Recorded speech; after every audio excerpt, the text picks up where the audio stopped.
C'est samedi. Il reste 3 jours avant les adieux du mois d'octobre. Le soleil vient de se coucher au-dessus de la Kingdom Arena de Riyad, en Arabie Saoudite.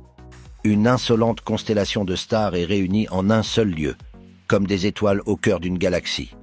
De Cristiano Ronaldo, le meilleur scoreur de l'histoire du football, au célébrissime Marshall Mathers, alias Eminem, en passant par Rio Ferdinand, la mythique muraille de Manchester, ou encore Conor McGregor, le sulfureux champion de MMA des poids légers et welter, le tout sous l'œil attentif du seul, de l'unique Michael Gerard Tyson, dit Mike. C'est la crème de la jet-set mondiale qui est présente ce 28 octobre dans le royaume du prince héritier, Mohammed Ben Salman. Cette impressionnante conjonction d'astres a une raison. Ils sont venus assister à une affiche inédite. Un duel des extrêmes. Une première historique. Le Britannique Tyson Fury, surnommé The Gypsy King. Le roi gitan, champion du monde des poids lourds dans les 4 catégories du grand chelem de son sport, et qui totalise alors 33 victoires pour un seul match nul et donc 0 défaite, affronte un novice de la boxe anglaise, un garçon audacieux dont la plastique et la détermination fut sculptée par les sables de Battier dans les hauts plateaux du lointain Cameroun, Francis Xavier Ngannou.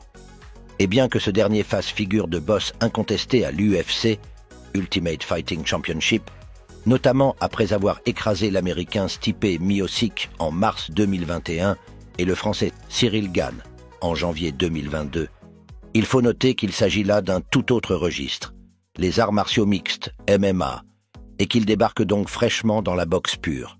Autant dire que le déséquilibre est complet. L'épisode de David contre Goliath n'est plus une simple légende biblique. Il est sorti des pages du livre pour se matérialiser dans le réel. Et comme pour le roi hébreu face aux Philistins, il y a plusieurs millénaires, peu d'observateurs concèdent la moindre chance de victoire aux Camerounais avant le début de l'affrontement. Mais ce que ces braves gens ne savent pas encore à ce moment-là, c'est que quand on est Camerounais, rien n'est normal. Même les Camerounais ne comprennent pas leur pays. Le Cameroun est une nation poursuivie par le talent et l'excellence, mais où gouvernent des individus médiocres et sans talent. Partout dans le monde, et peu importe la discipline, qu'elle soit physique ou intellectuelle, il y a toujours un nom camerounais qui traîne par là. Quand bien même ils ne veulent pas briller, c'est la lumière qui semble les suivre. Telle une femme mal aimée, elle les drague, les aguiche, les courtise.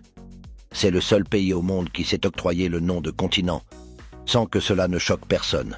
Et alors que les arbitres viennent de lancer les hostilités, notre Jitang insulaire va vite l'apprendre à ses dépens. Lorsqu'il se retrouve sur les fesses au cours du 3e round, l'Irlandais à la voix de pirate va en effet se demander si c'est bien ce débutant qu'il a mis à terre, ou s'il a simplement glissé sur une peau de banane oubliée sur le ring par Georgina Rodriguez, la compagne de Cristiano. Mais le crochet du gauche qu'il vient de se prendre sur la tête pour ensuite chavirer comme le Titanic une nuit d'avril 1912 est sans équivoque. C'est bien Francis qui l'a fait asseoir et qui se tient maintenant debout devant lui pour lui faire la leçon. Le combat commence à peine et on sait déjà que c'est l'image qu'on en retiendra, quoi qu'il advienne. Fury vient enfin de réaliser « Non, ce ne sera pas un samedi comme les autres. Non, l'adversaire de ce soir est différent et ne finira pas au tapis comme les précédents. L'adversaire de ce soir est un prédateur intrépide, capable de transformer le plus coriace des tigres en mignon petit chat.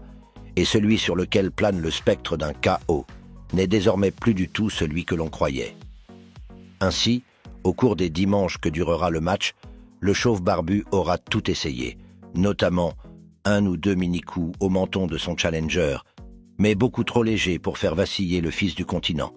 On se souviendra plutôt de ses nombreuses accolades séparées par l'arbitre, comme si son dernier espoir pour remporter le combat était de faire ami-ami avec ce newcomer, pourtant de 2 ans plus âgé et théoriquement moins frais.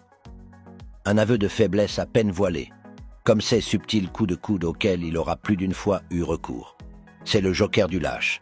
C'est ce qui arrive quand on est à court d'idées, dans un challenge qu'on pensait facile. À cet instant, Ngannou fait déjà bien mieux que David, puisque lui n'a ni armure, ni fronde, ni caillou. Sa protection quasi parfaite, sa main gauche ne s'éloignant presque jamais de sa tempe, et ses poings lui suffisent. Fury, qui avait promis de le mettre KO en 6 rounds, ne l'a toujours pas fait fléchir d'un seul genou au 10e acte. Un ultime aveu de faiblesse. Et c'est ainsi que, décontenancé par ce vis-à-vis qui ne lui aura définitivement laissé aucune ouverture, le gypsy finira son combat comme il l'a commencé, sans solution, et visiblement soulagé que ça se termine enfin. À l'issue de cette rencontre d'anthologie, l'histoire vient d'ajouter un cas supplémentaire à l'adage. Impossible n'est pas camerounais.